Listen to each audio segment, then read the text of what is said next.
और ये कहना गलत नहीं होगा, आप सरकार की एक ही है खूबी, आप सरकार की एक ही है खूबी, पूरी तरह से ये भ्रष्टाचार में है डूबी। आप जानते हैं भारतीय जनता पार्टी ने इस मंच से और जो हमारी प्रदेश इकाई है उसने पुरजोर तरीके से अरविंद केजरीवाल जी का भ्रष्टाचार जो है उसको उजागर किया है।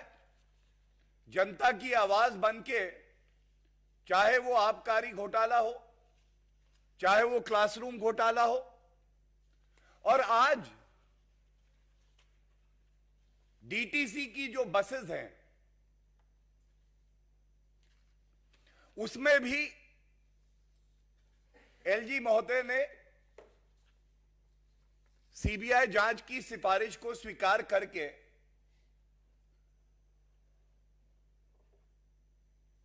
आगे बढ़ाया है। मैं सबसे पहले ये घोटाला है क्या, क्या अनियमितताएं पाई गई हैं और इन भ्रष्टाचारियों का मोडस ऑपरेंडी क्या रहता है, यह बताने का प्रयास करूंगा। दिल्ली की जनता सोच रही है कि आप अरविंद केजरीवाल जी का कोई भी मंत्रालय उठाइए तो उसमें भ्रष्टाचार मिलेगा, वसूली मिलेगी। Tailor making of contracts and tenders, ऐसा निविदा बनाओ कि जो हमारे चहेते मित्र हैं, जो गुलाबी गड्डियां अरविंद केजरीवाल की तिजोरी में वापस दे सके जनता के रुपए की, उन्हीं को टेंडर मिले। जो तथ्य सामने आए हैं, सबसे पहले शुरुआत करूंगा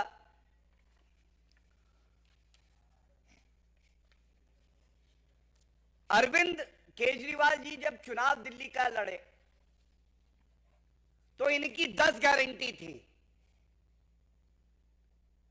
आज ये कहना गलत नहीं होगा, अरविंद केजरीवाल पर्याय बन गए हैं भ्रष्टाचार का, लूट खसोट का।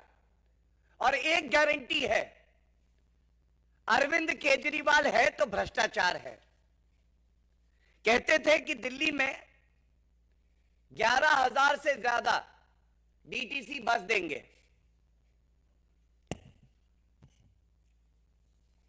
दिल्ली की जनता उम्मीद लगा के इंतजार करती रही, बस तो नहीं आई, लेकिन जो मामला सामने आया है 1,000 लो फ्लोर बसेस का है और इसमें तमाम इरेगुलरिटीज हुई हैं। यह पहली बार देखा गया ट्रांसपोर्ट मिनिस्टर कैलाश गहलोत, इनको बोर्ड का चेयरमैन बना दिया, जो एक अधिकारी होता था। अब पूछा जाएगा ये क्यों हुआ? सुविधा के लिए होता है ये। अगर अरविंद केजरीवाल का मंत्री रहेगा तो कानून को ताक पे रखते हुए जैसा अरविंद केजरीवाल बताएंगे वैसी ही शर्तें रखी जाएंगी निविदा में, वही व्यक्ति का चयन होगा, उसके बाद वसूली होगी, रुपया घूम के अरविंद केजरीवाल की तिजोरी में आ जाएगा। तो पहली अनियमितता तो यह थी। और जनता को भटकाने के लिए ऐसा प्रतीत हो कि सब बड़ा ही पारदर्शी तरीके से हो रहा है, एक कंसल्टेंट जरूर बना देते हैं। इस मामले में भी एक संस्था है DIMTS, डिम्स, इसको कंसल्टेंट बनाया। विचित्र बात यह है कि इस कंसल्टेंट ने कंसल्टेशन जो किया वो ये किया कि कैसे वसूली का रुपया, ये काला धन, गुलाबी गड्डियां अरविंद केजरीवाल तक पहुंच जाएं और भ्रष्टाचार पूरा हो जाए। जो L1 था, बड़ी ही प्रतिष्ठित कंपनी थी, लेकिन L1 से इनकी सांठगांठ नहीं थी। इन भ्रष्टाचारियों को जनता का जितना रुपया चाहिए था वो एक ईमानदार कंपनी देने के लिए नहीं तैयार थी। तो इन्होंने एक और कंपनी जो इनकी चहेती थी, जिसको इनको चिन्हित करके सेलेक्ट करना था, JBM, उसको बातचीत के लिए बुलाया। सवाल पूछा जाएगा, L1 जनता का कम रुपया खर्च करके आपको BS6 की 600 बसेस के लिए उन्होंने बिडिंग करी। आप बातचीत करते, दाम कम हो जाते, जनता का रुपया बचता और बसेस भी आती, लेकिन नहीं, क्योंकि JBM चहेती कंपनी थी, उसको बुलाया बातचीत करने के लिए, जो BS6 600 बसेस के लिए L1 नहीं थी और 400 बसेस BS4 थी। ये पूछना चाहेंगे, क्या आपने कानून नहीं पढ़ा है अरविंद केजरीवाल जी, या आपकी नीयत में इतना खोट आ गया है कि कानून को दरकिनार करके केवल वसूली करने के लिए आप कुछ भी करने को तैयार हैं?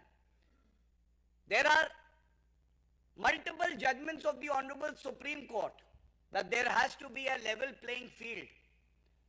समानता होनी चाहिए हर बिडर के लिए। आपके पास एक L1 बिडर था, आप अगर JBM से बात कर सकते हैं तो ये जो प्रतिष्ठित कंपनी थी, इसको बुला के भी बातचीत कर सकते थे। और जब मैं कहता हूं प्रतिष्ठित, तो बड़ी जिम्मेदारी से कहता हूं, देश की सबसे प्रतिष्ठित कंपनी, उसको नहीं बुलाया गया। और ये जब सारा मामला सामने आया तो तमाम कंप्लेंट की गई। जो नागरिक हैं, जो ईमानदारी का झंडा लेके खड़े रहते हैं, जो चाहते हैं अरविंद केजरीवाल का भ्रष्टाचार पकड़ा जाए, उन्होंने भी कंप्लेंट दी। और इस बात को कहते हुए हमें गर्व है कि भारतीय जनता पार्टी ने भी, और मेरे साथ विजेंद्र जी भी बैठे हैं, इनकी भी एक कंप्लेंट है, इस मुद्दे को पुरजोर तरीके से उठाया। एक कमेटी का गठन हुआ, retired IAS officer OP Agarwal ji ने जो सारे बिंदु थे उसका गहरा अध्ययन किया, और गहरा अध्ययन करने के बाद एक रिपोर्ट दी गई। और इस रिपोर्ट में बिल्कुल स्पष्ट हो गया कि तमाम ऐसी अनियमितताएं जानबूझ के करी गई, कानून की अनदेखी करते हुए, क्योंकि मकसद केवल एक था। मकसद ये था कि जो हमारे मित्र हैं उन्हीं को हम ये टेंडर दें और इन मित्रों से हम भ्रष्टाचार का इत्र लगाएं। और मैं ये बता दूं कि ये अनियमितताएं इतनी चिंताजनक हैं कि सोच के डर लगता है कि अरविंद केजरीवाल जी कितनी लूट खसोट करना चाहते हैं। जनरल फाइनेंशियल रूल्स होते हैं।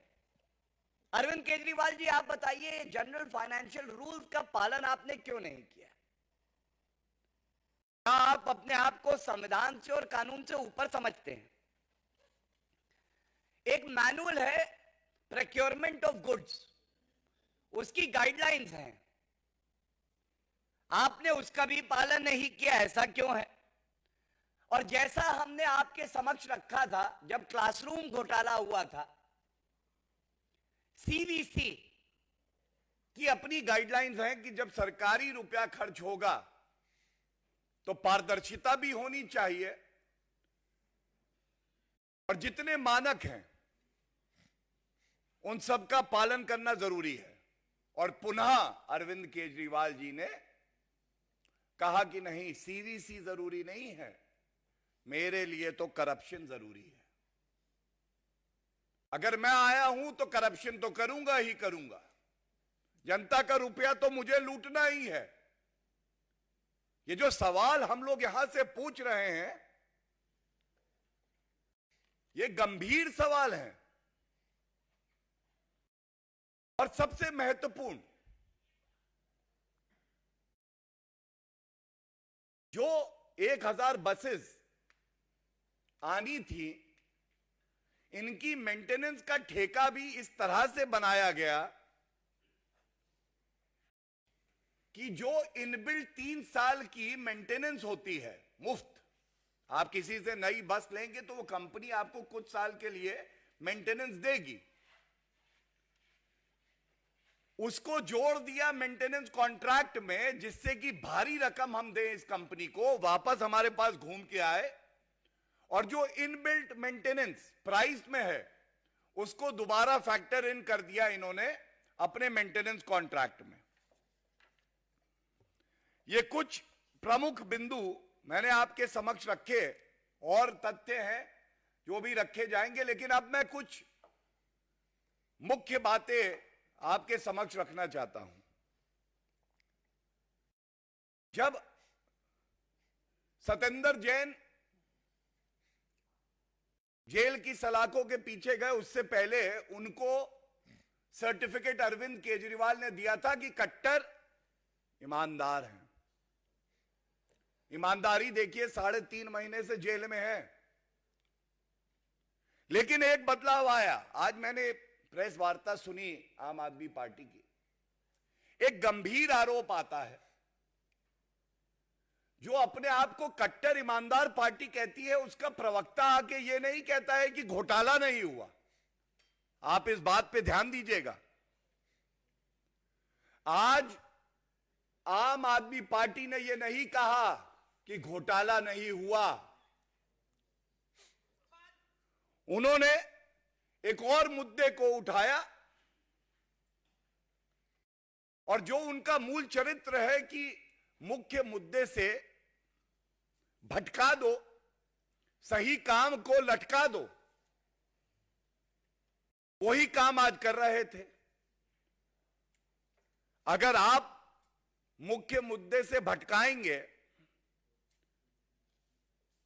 तो मैं ये जरूर कहूंगा कि आप अगर लटकाना जानते हैं ना, तो जनता झटका देना जानती है। दूसरी प्रमुख बात जो उठाना चाहेंगे, आज यह भी नहीं कहा गया कि हम कट्टर ईमानदार हैं, और मजबूरी है। जब एक के बाद एक हवाला घोटाला, स्वास्थ्य मंत्री जेल में, उप मुख्यमंत्री मनीष सिसोदिया आबकारी घोटाला, अब ट्रांसपोर्ट डिपार्टमेंट का डीटीसी बस घोटाला, पंजाब के स्वास्थ्य मंत्री घोटाला करके जेल में जा चुके। अब कैसे कहेंगे हम कट्टर ईमानदार? और जनता भी समझ गई है ये कट्टर बेईमान है। एक बात और इनकी प्रेस वार्ता में आई, और जनता बड़ी समझदार है, वो भी अचंभित थी। इन्होंने कहा कि देखिए, जब बस आई नहीं तो घोटाला कैसे हुआ? अरविंद केजरीवाल जी, चोर शातिर है, चोर चोरी करने जाता है, पुलिस दबोच लेती है, जनता पकड़ लेती है। चोरी करने से पहले पकड़ा जाता है, चोर कहता है मैं ईमानदार हूं क्योंकि चोरी नहीं करी। चोरी करने का प्रयास, मंशा जो आपकी है, और क्या यह सत्य नहीं है कि आपने शिकायत जब आई तो ये जो 1000 बसेस का जो टेंडर आपने अवॉर्ड किया था, इस पे रोक लगाई। ये तथ्य आपने जनता के बीच में क्यों नहीं रखा? अपनी तरफ से आप भ्रष्टाचार पूरा कर चुके थे, वसूली हो चुकी थी, काला धन आपकी तिजोरी में पहुंच चुका था। लेकिन जब एक मजबूत विपक्ष दिल्ली में भारतीय जनता पार्टी है और अपनी जिम्मेदारी का निर्वहन करके शिकायत करी, जनता की आवाज बनी, आप पे दबाव बना, आपको लगा हां हमारी चोरी पकड़ी गई है, तब आपने कहा ये जो अवार्ड दिया है बसेस का, इस पे रोक लगा दी जाए। अरविंद केजरीवाल जी, आपसे पूछना चाहेंगे, क्या ये तथ्य सही नहीं है? और आज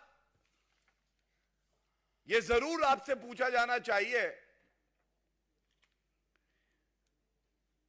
आप इधर उधर की बात मत करिए।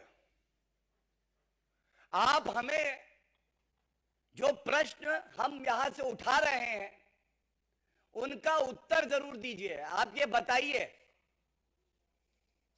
ऐसा क्यों है कि आपकी मोडस ऑपरेंडी सबसे पहला दोस्तों को बुलाओ, अरविंद केजरीवाल उन दोस्त से कहें तुम मुझे गुलाबी गड्डियां दो, मैं तुम्हें टेंडर दूंगा।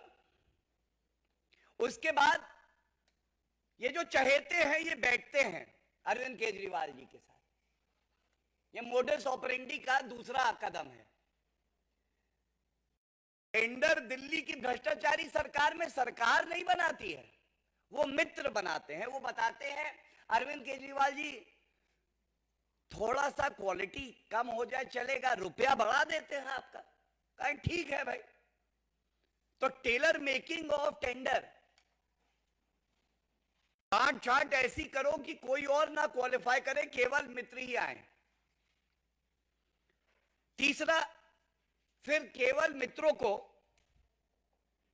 टेंडर जो है वो दे दिया जाता है, बाकी सब बाहर हो जाते हैं। जब टेंडर दिया जाता है तो वसूली भी पूरी हो जाती है, और जब वसूली पूरी हो जाती है तो दो उदाहरण दूंगा। आबकारी घोटाले में जब पकड़े गए तो वही नीति जो कह रहे थे अच्छी है उसको वापस ले लिया और यहां पे टेंडर दे के रोक लगा दी। ये क्या दर्शाता है कि जब चोर पकड़ा जाए तो कहे कि नहीं भाई गलती हो गई, माफ कर दीजिए। लेकिन चोरी तो की ना अरविंद केजरीवाल जी आपने। इसीलिए आज दिल्ली की जनता ये कह रही है, ऐसे मुख्यमंत्री को जिसके हर मंत्रालय में भ्रष्टाचार है, मुख्यमंत्री की कुर्सी पर बने रहने का कोई हक नहीं है। और हम ये उम्मीद करते हैं ये जो मुख्य बिंदु उठाए हैं इस पे अरविंद केजरीवाल जी जरूर उत्तर देंगे। धन्यवाद। मेरा आग्रह है माननीय आदेश गुप्ता जी से कि आपको संबोधित करें। माननीय आदेश जी। धन्यवाद संजय जी। सभी पत्रकार मित्रों को मेरा नमस्कार। अभी हमारे राष्ट्रीय प्रवक्ता गौरव जी ने बहुत सारे बिंदु इस बड़े भ्रष्टाचार के बारे में उठाए हैं। अरविंद केजरीवाल की सरकार स्वराज से शराब और फिर शराब से भ्रष्टाचार के सफर में इतनी डूब गई है कि वो जो भी काम करते हैं, जो भी खरीद फरोख्त होती है, वो बिना भ्रष्टाचार के होती ही नहीं है। और जैसे कल जिस जांच के आदेश हुए डीटीसी बस खरीद के घोटाले में, वो इस कड़ी की एक नई फहरिस्त बनी है। दिल्ली में 1000 बसों की खरीद का टेंडर होता है और वो टेंडर में बहुत सारी अनियमितताएं होती हैं। बसों की खरीद में अपनी चहेती कंपनी को फेवर करने के लिए टेंडर के नियमों का, प्रिक्योरमेंट के नियमों का सीवीसी की गाइडलाइंस को धज्जियां उड़ाकर अपनी चहेती कंपनी को टेंडर दिया जाता है, ठेके दिए जाते हैं। उसमें जो हजारों करोड़ों रुपए का भ्रष्टाचार किया है, उससे ये बिल्कुल साफ लग रहा है कि अरविंद केजरीवाल सीवीसी नहीं मानते हैं। उनका एक ही काम करने का तरीका, उनके लिए सीवीसी गाइडलाइन नहीं है, उनके लिए है DCC, direct cash collection. Arvind Kejriwal हर टेंडर में, हर पॉलिसी में जो दिल्ली सरकार बनाती है, उसमें उनका एक ही उद्देश्य है, DCC, direct cash collection of आम आदमी पार्टी। और इसीलिए दिल्ली में जब से आई है, आप कर रही है रोज भ्रष्टाचार का पाप। दिल्ली में जब से आई है, आप कर रही है रोज भ्रष्टाचार का पाप। और इसीलिए कहते हैं कि आप नहीं पाप है, भ्रष्टाचार की बाप है, दिल्ली और देश की जनता के लिए अभिशाप है। और इसीलिए अरविंद केजरीवाल और इनकी पार्टी के नेता, जब से इनके खुलने लगे हैं काले कारनामे, तब से आप नेता लगे हैं बहुत घबराने, और घबराकर वो इधर उधर के मुद्दे उठा रहे हैं, इधर उधर की बातें कर रहे हैं। और इसीलिए दिल्ली की जनता ने ठाना है, आपको दिल्ली की जनता ने ठाना है, आपका तोड़ना है झूठ और भ्रष्टाचार का ताना बाना है। आपका जो आम आदमी पार्टी के झूठ और भ्रष्टाचार का ताना बाना तोड़ने का जो संकल्प दिल्ली की जनता ने लिया है, जिस टेंडर की, जिस बसों की खरीद की वो लोग मना कर रहे हैं कि हमने तो बसें नहीं खरीदी, मैं उनसे पूछना चाहता हूं कि आपने शराब घोटाला किया था, नई शराब नीति बनाई थी, कह रहे थे बहुत अच्छी शराब नीति है, जैसे ही उसमें घोटाला सामने आए, सीबीआई की जांच हुई, वापस ले लिया। इसी तरह टेंडर किया, 1000 बसों की खरीद की, घोटाला सामने आया, कमियां सामने आई, नियमों का उल्लंघन करके आपने कैलाश गहलोत जो परिवहन मंत्री, उनको बोर्ड का चेयरमैन बनाया। इसलिए बनाया कि हमारा फेवर हो सके, बोर्ड में टेंडर अप्रूव हो सके। और आपने उस घोटाला, उस जो टेंडर का घोटाला, खरीदी का घोटाला किया, जैसे ही घोटाला सामने आया, टेंडर वापस ले लिया।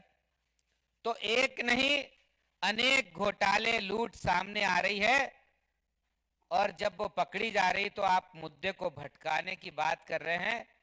आज मैं ये कह सकता हूं कि डीटीसी का नया घोटाला भ्रष्टाचार की, आम आदमी पार्टी के भ्रष्टाचार की नई इबारत है, ये नई कहानी है। और अब ये स्पष्ट हो गया है, अरविंद केजरीवाल का मतलब हो गया है लूट, खजाने की लूट। अरविंद केजरीवाल माने भ्रष्टाचार, अरविंद केजरीवाल माने दिल्ली जल बोर्ड घोटाला, अरविंद केजरीवाल माने शराब का घोटाला, अरविंद केजरीवाल माने क्लासरूम घोटाला, अरविंद केजरीवाल माने डीटीसी बस घोटाला, और अरविंद केजरीवाल माने स्कीम से स्कैम, स्कीम बनाते हैं स्कैम के लिए, और अरविंद केजरीवाल माने इस्तेहार। अरविंद केजरीवाल का मतलब आज ये हो गया है कि काम में जीरो और प्रचार में हीरो। ये अरविंद केजरीवाल आज भ्रष्टाचार के इस मुकाम पर उन्होंने दिल्ली को लाकर खड़ा कर दिया कि कोई भी डिपार्टमेंट, कोई भी काम ऐसा छोड़ा नहीं जो बिना भ्रष्टाचार के आज आम आदमी पार्टी कर रही हो। और ये नया जो पुरानी जांच चल रही थी दिल्ली में डीटीसी बस की खरीद के घोटाले की, इस पर भी आम आदमी पार्टी निश्चित रूप से वो इधर उधर की बातें करेंगी, लेकिन भारतीय जनता पार्टी एक विपक्ष के नाते जनता की तरफ से पूछना चाहती है कि इस पर जो आपने घोटाला भ्रष्टाचार किया है, इस पर आपका क्या जवाब है। बहुत बहुत धन्यवाद। आग्रह होगा इसके खिलाफ निरंतर विधानसभा में आवाज उठाने वाले वरिष्ठ विधायक विजेंद्र गुप्ता जी से कि आपको संबोधित करें।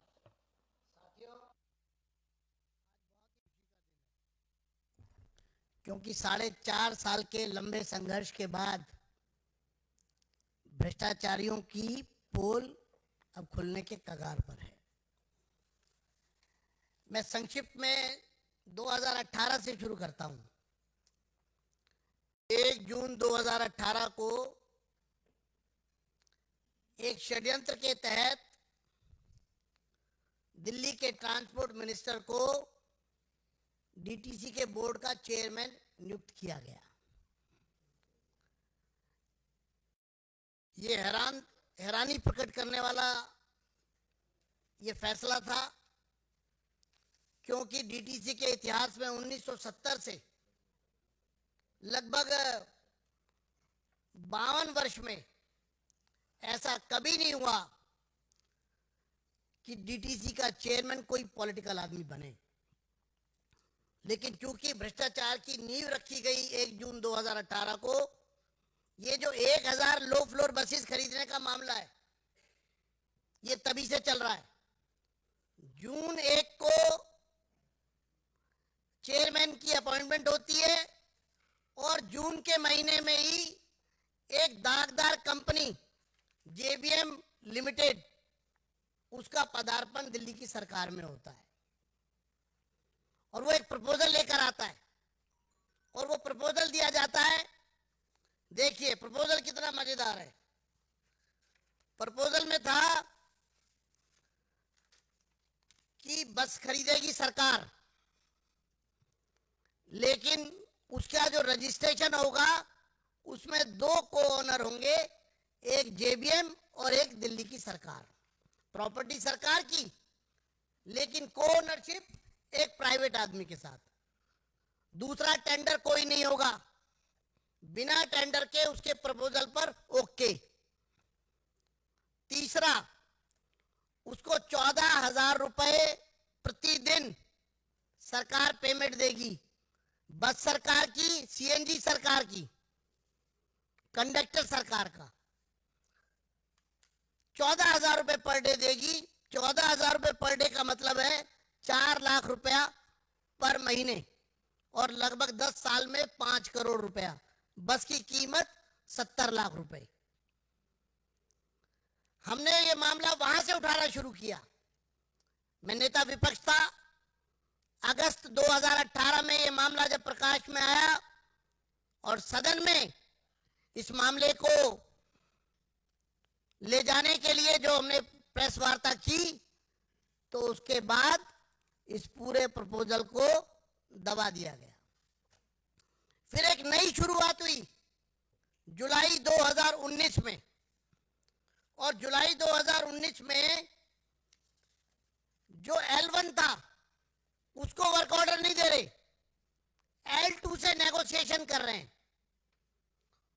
कि L1 के रेट पर आप देना। और इसके अलावा जब बोर्ड की मीटिंग में यह मामला आया 2019 जुलाई का अप्रूवल के लिए, तो मैं 2-3 पंक्तियां पढ़ देता हूं, क्योंकि हमने भी उस समय भी इस मामले पे ऑब्जेक्शन किया और एंटी करप्शन ब्रांच को कंप्लेंट डाल दी।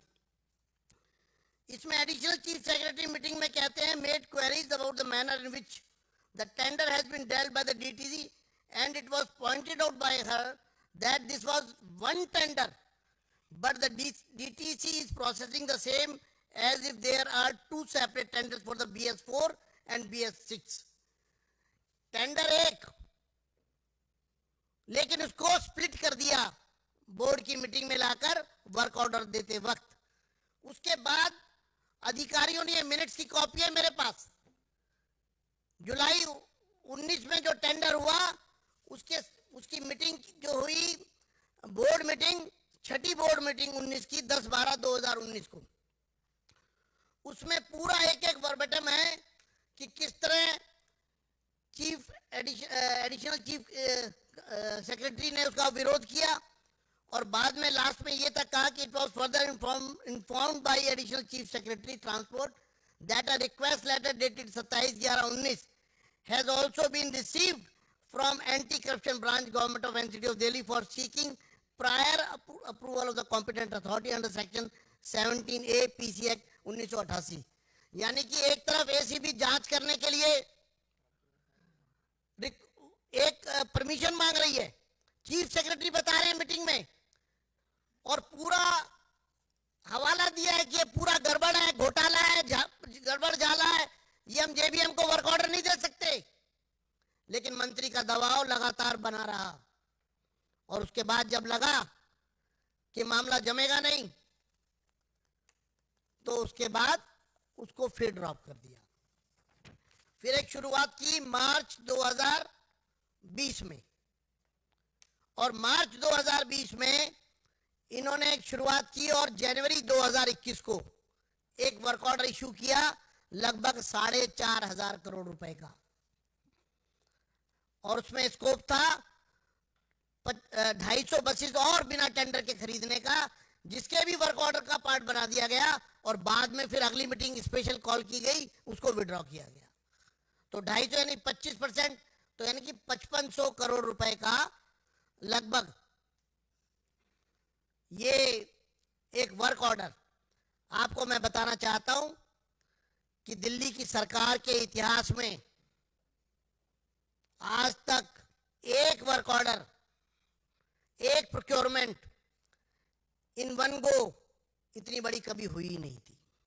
5,000 करोड़ की प्रोक्योरमेंट एक साथ एक वर्क ऑर्डर में, ये एक बड़ा घोटाला, सबसे बड़ा टेंडर जिसमें सबसे बड़ा घोटाला।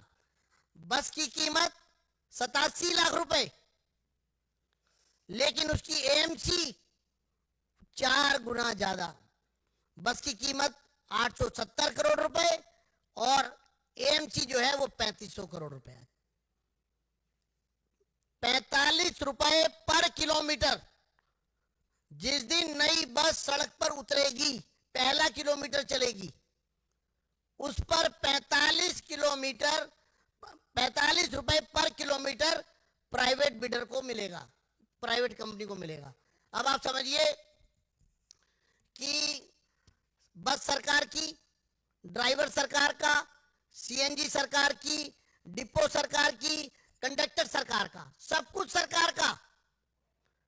बस भी सरकार ने खरीदी, लेकिन उसको धोने पहुंचने के नाम पर पहले किलोमीटर से 45 रुपए पर किलोमीटर, 200 किलोमीटर एवरेज एक डीटीसी बस पर डे चलती है, 9,000 रुपए पहले दिन एक बस पर, 1000 बस पर 90 लाख रुपए पहले दिन, पहले महीने में 27 करोड़ रुपए, और पहले साल में लगभग 350 करोड़ रुपया सिर्फ मेंटेनेंस का। बस की कुल कीमत 3 साल में, जब वारंटी पीरियड है 3 साल का, उसके अंदर अंदर बस की, उससे ज्यादा बस की कीमत कंपनी को दी जा रही थी। हम लोगों ने मामला उठाया मार्च में हाउस के अंदर, और जब लगा कि बात काबू से बाहर जा रही है, तो आपको जान के हैरानी होगी, जनवरी 2021 को वर्क ऑर्डर इशू करते हैं। 6 महीने बाद, लगभग 5 महीने बाद 11 जून को ये ऑर्डर निकालती है दिल्ली गवर्नमेंट कि हम ये जो बसें खरीद रहे थे 1000, इसको हमने अबेंस में डाल दिया है। हम पूछना चाहते हैं कि जब वर्क ऑर्डर सरकार इशू कर देती है, एक एग्रीमेंट साइन कर लेती है, कॉन्ट्रैक्ट हो जाता है, तो सरकार ने किस अधिकार से इसको अबेंस में रखा? एक, दूसरा जो एजेंसी थी, जो कल्प्रेट है, वो चुप क्यों रहा? क्या वो तो कोर्ट गया? जब 4,500 करोड़ का माल आप खरीद रहे हैं, तो उस 4,500 करोड़ के माल पर जनवरी में आप वर्क ऑर्डर देते हैं, 5 महीने में उसने प्रोक्योरमेंट के लिए पूरा जो अपना रॉ मटेरियल जुटाना, वो करना और सप्लाई देने का तैयारी करना। और हमारा सीधा आरोप है कि जनवरी में जब वर्क ऑर्डर इशू किया गया, वर्क ऑर्डर के साथ ही रिश्वत ली गई। सरकार में वर्क ऑर्डर के साथ कैश, मोटा माल, केजरीवाल के लोगों ने, केजरीवाल जी ने लिया वर्क ऑर्डर देने के बदले में। और जून में उस ऑर्डर को, वर्क ऑर्डर को बेंच में डाल दिया।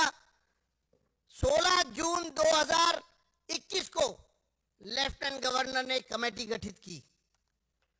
उस कमेटी की रिपोर्ट में साफ रूप से यह आ गया कि एनुअल मेंटेनेंस कॉन्ट्रैक्ट में भारी घपला हुआ है, लेकिन मैनिपुलेशन की गई और क्लीन चिट का भ्रम पैदा करने की लोगों के बीच में कोशिश की गई।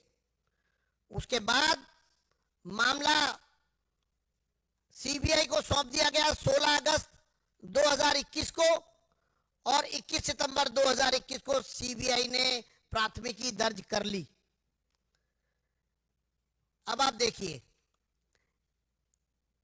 एक प्राथमिकी दर्ज है और उपराज्यपाल महोदय ने जो रिकमेंडेशन दी है और उसमें साफ रूप से ये रिक्वेस्ट भेजी है, डायरेक्शन दी है कि जो पी रजिस्टर्ड है 4A 2021, उसके साथ इसको क्लब करके और इस केस में कार्रवाई की जाए।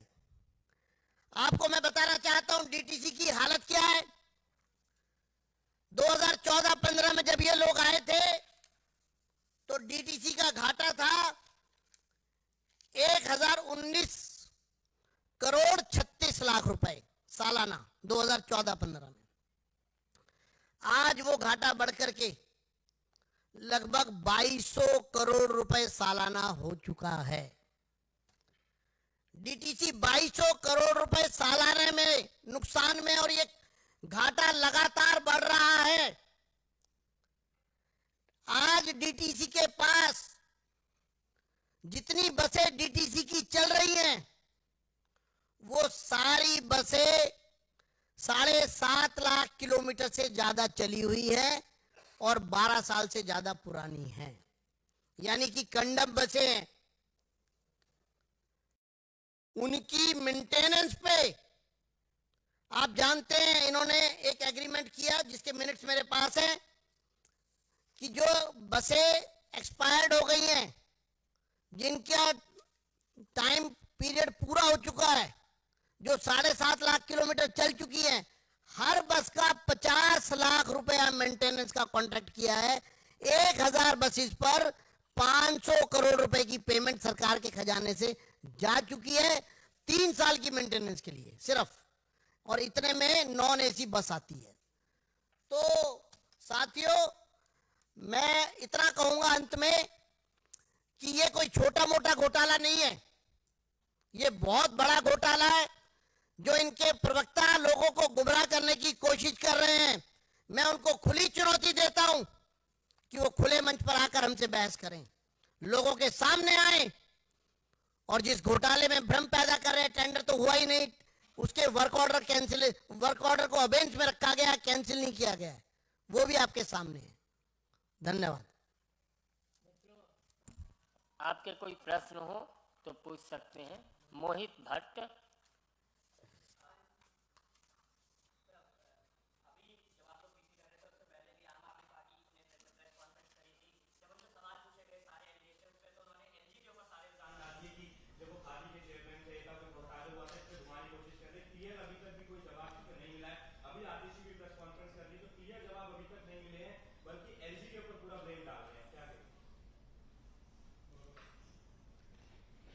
देखिए, एक विशेषता आम आदमी पार्टी की है, जब जग जाहिर हो गया कि आप नहीं पाप है, हर जगह भ्रष्टाचार है, आप जनता का सवाल पूछिए, वो इधर उधर की बात करने लगते हैं।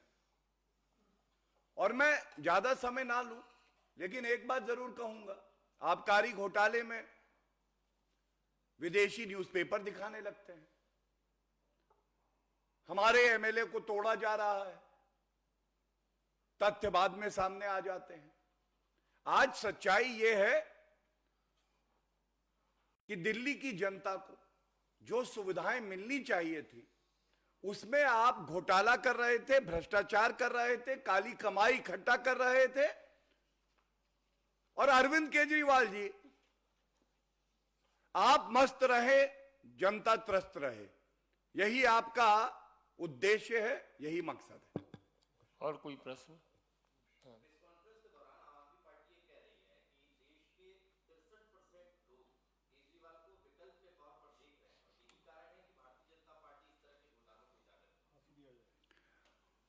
देखिए, ऐसा है, जो जानकारी हमारे पास आती है, 99% भ्रष्टाचारी अरविंद केजरीवाल को ही चाहते हैं। 99%। उनको पता है, अरविंद केजरीवाल के साथ ड्राइंग रूम में बैठो, चाय पियो, निविदा खुद बनाओ, गुलाबी गड्डियां दो, टेंडर पाओ। लेकिन जनता की कौन सोच रहा है? भारतीय जनता पार्टी। और जनता की आवाज इतनी प्रखर, इतनी मजबूत कर देंगे कि अरविंद केजरीवाल भी खुद आके बोलेंगे कि आप कट्टर बेईमान है।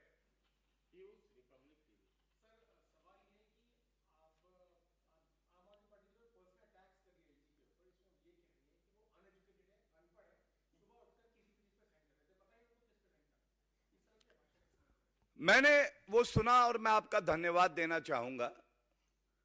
आज कहा जा रहा था कि हर सुबह एलजी महोदय उठते हैं और एक नई चिट्ठी लिख देते हैं।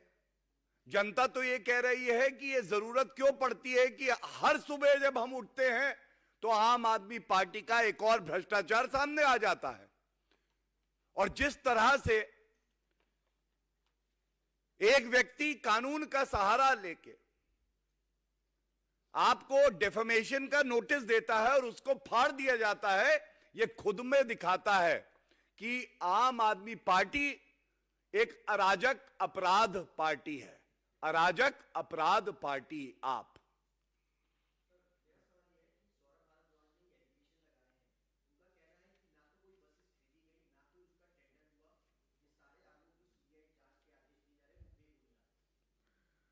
देखिए, जो प्रश्न इस मंच से उठा दिए गए हैं उसको दोबारा दोहराऊंगा नहीं। मैंने वो प्रेस वार्ता सुनी, उन्होंने ये नहीं कहा ये घोटाला नहीं हुआ, नंबर 1 2 उन्होंने ये नहीं कहा कि हम कट्टर ईमानदार हैं, ये तो चला गया। और तीसरी बात, चोर चोरी करने जाता है, पुलिस लपक लेती है, कहता है मैं चोरी तो नहीं कर पाया इसलिए ईमानदार हूं। ये कोई तर्क है? ये अरविंद केजरीवाल का तर्क है। और मैं फिर से कहूंगा, जनता ये जो लटका रहे हैं, भटका रहे हैं, जनता भी ऐसा झटका देगी, जिंदगी भर याद रखेंगे। बहुत बहुत धन्यवाद। Thank you.